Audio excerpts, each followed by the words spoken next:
വനിതാ സംവരണ ബിൽ അവതരിപ്പിച്ച് പാസാക്കാൻ പാർലമെന്റ് സമ്മേളനം ഇന്ന് ആരംഭിക്കും. ലോക്സഭയിലും നിയമസഭകളിലും 1/3 സീറ്റ് വനിതകൾക്കായി സംവരണം ചെയ്യും. ലോക്സഭയിൽ 18 മണിക്കൂറും രാജ്യസഭയിൽ 16 മണിക്കൂറുമാണ് ചർച്ച നിശ്ചയിച്ചിരിക്കുന്നത്. രാഷ്ട്രീയ ലക്ഷ്യത്തോടെയുള്ള ബില്ലിനെ എതിർക്കുമെന്ന് പ്രതിപക്ഷവും മണ്ഡല പുനർനിർണയത്തിൽ ആശങ്ക വേണ്ടെന്ന് കേന്ദ്ര സർക്കാരും വ്യക്തമാക്കിയിരുന്നു. വിശദാംശങ്ങളുമായി ജിഷ്ണു ചേരുകയാണ്. Jishnu, good morning. എന്തായാലും വലിയ പ്രതീക്ഷയോടെയാണ് കേന്ദ്ര സർക്കാർ ഈ ബില്ല് അവതരിപ്പിക്കുന്നത്. മാത്രമല്ല, പ്രതിപക്ഷം കഴിഞ്ഞ ദിവസം വ്യക്തമാക്കുന്നത് ഈ മണ്ഡല പുനർനിർണയത്തിൽ ആശങ്കകൾ നിലനിൽക്കുന്നുണ്ട്, അത് അംഗീകരിക്കാൻ കഴിയില്ല എന്ന്. എന്തായാലും ഇന്ന് ചർച്ചകൾ നടക്കാൻ ആരംഭിക്കാൻ പോവുകയാണ്. എന്തായിരിക്കും ഇന്ന് സഭയിൽ ഉണ്ടാകുന്ന നടപടിക്രമങ്ങൾ? പ്രതിപക്ഷം എതിർക്കാൻ തന്നെയാണല്ലോ സാധ്യത.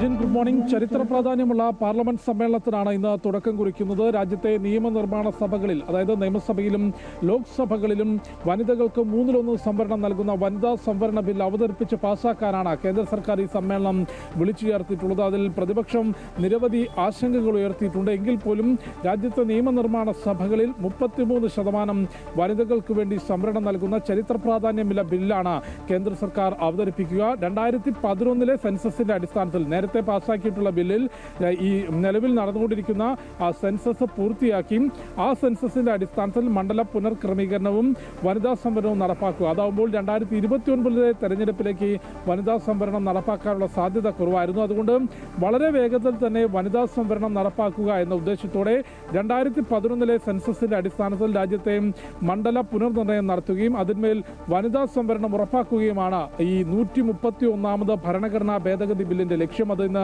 ലോക്സഭയിൽ അവതരിപ്പിക്കും. ലോക്സഭയിൽ 18 മണിക്കൂറും രാജ്യസഭയിൽ 16 മണിക്കൂറുമാണ് ചർച്ചയ്ക്ക് സമയം നിശ്ചയിച്ചിട്ടുള്ളത്. ലോക്സഭയിൽ പ്രധാനമന്ത്രി നരേന്ദ്രമോദി ഇന്ന് തന്നെ ബില്ലിന്മേലുള്ള ചർച്ചയിൽ പങ്കെടുത്തുകൊണ്ട് സംസാരിക്കും. കേന്ദ്ര ആഭ്യന്തരമന്ത്രി അമിത്ഷാ ആയിരിക്കും ചർച്ചകൾക്ക് മറുപടി പ്രസംഗം നടത്തുക. എന്തുകൊണ്ടാണ് ഇത്തരത്തിലൊരു സംവരണ ബില്ല് നേരത്തെ അവതരിപ്പിച്ച ബില്ലിൽ നിന്ന് ഭേദഗതികളോടുകൂടി ഇപ്പോൾ അവതരിപ്പിക്കുന്നത് എന്നുള്ളത് തീർച്ചയായും പ്രധാനമന്ത്രി നരേന്ദ്രമോദി ഉൾപ്പെടെയുള്ളവർ പാർലമെന്റിൽ വ്യക്തമാക്കും. ഇന്നലെ കേന്ദ്ര പാർലമെന്ററി കാര്യവകുപ്പ് മന്ത്രി കിരൺ റിജിജു ചൂണ്ടിക്കാട്ടിയത് മണ്ഡല പുനർനിർണയത്തിൽ യാതൊരു ആശങ്കയും ആവശ്യമില്ല. സെൻസസിന്റെ അടിസ്ഥാനത്തിൽ, ജനസംഖ്യയുടെ അടിസ്ഥാനത്തിൽ വളരെ സുതാര്യമായി തന്നെ മണ്ഡല പുനർനിർണയം നടത്തും. അതിന്മേൽ വനിതാ സംവരണം ഉറപ്പാക്കും എന്നുള്ളതാണ്. പക്ഷേ മല്ലികാർജ്ജുന ഖാർഗെ ഉൾപ്പെടെയുള്ള പ്രതിപക്ഷ നേതാക്കൾ ചൂണ്ടിക്കാട്ടിയിട്ടുള്ളത് വനിതാ സംവരണം എന്ന ആശയത്തെയോ ആ ബില്ലിനെയോ എതിർക്കുന്നില്ല. പക്ഷേ നിലവിൽ ധൃതി പിടിച്ച് ഈ ബില്ല് പാസ്സാക്കുന്നത് രീതിയെയും സമയത്തെയും എതിർക്കുന്നുണ്ട്. തെരഞ്ഞെടുപ്പ് നടക്കുന്ന സമയമാണ്. കൂടാതെ മണ്ഡല പുനർനിർണയം എന്നുള്ളത് 2029 BJPക്ക് വിജയിച്ചു കയറാൻ വേണ്ടി രാഷ്ട്രീയ ലക്ഷ്യത്തോടു കൂടി കേന്ദ്ര സർക്കാർ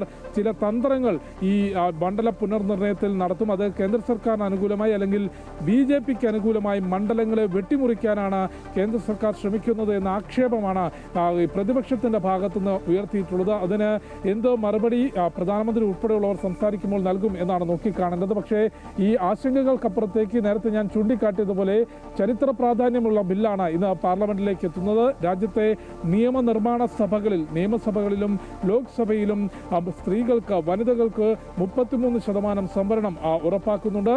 ഈ മണ്ഡല പുനർനിർണയത്തോടുകൂടി നിലവിൽ 543 മണ്ഡലങ്ങളുള്ള ലോക്സഭയിൽ അത് 850 മുകളിലേക്ക് എത്തും. ഒപ്പം സംസ്ഥാന നിയമസഭകളിൽ നിലവിലുള്ളതിൻ്റെ 50% വർധനവ് മണ്ഡലങ്ങളിൽ ഉണ്ടാകും. അത്തരത്തിലാണ് മണ്ഡല പുനർനിർണയം വിഭജനം നിലവിൽ ക്രമീകരിച്ചിട്ടുള്ളത്. ആ നടപടികൾ പൂർത്തിയാക്കിയ ശേഷമായിരിക്കും വനിതാ സംവരണത്തിലേക്ക് കടക്കുക. ഈ മണ്ഡല പുനർക്രമീകരണവും വനിതാ സംവരണവും ഉറപ്പാക്കുന്നതിനാണ് പാർലമെന്റിൽ 131ാമത് ഭരണഘടനാ ഭേദഗതി ബില്ല് അവതരിപ്പിക്കുന്നത്.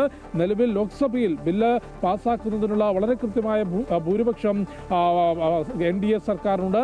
രാജ്യസഭയിൽ മറ്റ് കക്ഷികളെ കൂടി YSR കോൺഗ്രസ് ഉൾപ്പെടെയുള്ള കക്ഷികളുടെ പിന്തുണയോടുകൂടി ബില്ല് രാജ്യസഭയും കടക്കും എന്നുള്ളതാണ് കേന്ദ്ര സർക്കാരിന്റെ പ്രതീക്ഷ. ലിജിത്ത്. ശരി, വനിതാ സംവരണ ബില്ലിൽ ലോക്സഭയിൽ ഇന്നും നാളെയും ചർച്ച നടക്കുകയാണ്. ഇന്ന് ലോക്സഭയിൽ ഈ ബില്ല് പൂർണ്ണമായിട്ടും അവതരിപ്പിച്ച് പാസ്സാക്കുകയാണെങ്കിൽ അത് രാജ്യസഭയിലേക്ക് എത്തും. ഏറ്റവും പ്രധാനപ്പെട്ട കാര്യം ഈ 850 എന്ന ലോക്സഭാ സീറ്റുകൾ ഉയർത്തിക്കൊണ്ട് ഈ ബില്ല് നടപ്പിലാക്കുന്നതിനെ പ്രതിപക്ഷം ശക്തിയുക്തം എതിർക്കുമെന്ന് കഴിഞ്ഞ ദിവസം തന്നെ പ്രതിപക്ഷ നേതാക്കൾ വ്യക്തമാക്കിയിരുന്നു. എന്തായാലും ഈ മണ്ഡല പുനർനിർണയമൊക്കെ വരികയാണെങ്കിൽ കേരളത്തിലെ 20 ലോക്സഭാ മണ്ഡലം എന്നുള്ളത് 30ലേക്ക് മാറും. അങ്ങനെ നിരവധി കാര്യങ്ങൾ ഇനിയും വരേണ്ടതായിട്ടുണ്ട്. ലോക്സഭയിൽ ഇന്ന് എന്താണ് നടക്കുന്നത്, അല്ലെങ്കിൽ എന്താണ് പ്രധാനമായും കേന്ദ്രവും പ്രതിപക്ഷവും ഈ വിഷയത്തിൽ സംസാരിക്കുക എന്നത് നിർണായകമാണ്. ജിഷ്ണുവാണ് വിവരങ്ങൾ നൽകിയത്.